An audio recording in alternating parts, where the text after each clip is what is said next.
সকালে সোনার রবি পূব দিকে ওঠে, পাখি ডাকে বায়ু বয়, নানা ফুল ফোটে।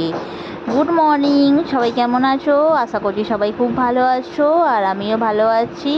আর সঞ্চিতার ডেলি লাইফস্টাইল ব্লগে সবাইকে অনেক অনেক স্বাগত। আর সকাল হয়ে গেছে, আর মা তো সমস্ত কাজকর্ম করে কাচাকুচি করে, একটু যেহেতু রোদ্রুটা বেরিয়েছে আর কদিন ধরে তো পুরো জামা কাপড় প্রচুর নোংরা হয়েছে, আর যেহেতু কাচতে তো হয়, তো সেই জন্য মা সমস্ত কাজকর্ম করে নিল সকাল সকাল।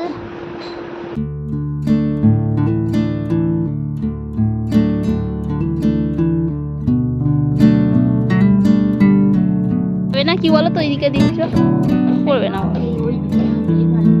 এইখানে দিয়ে দাও।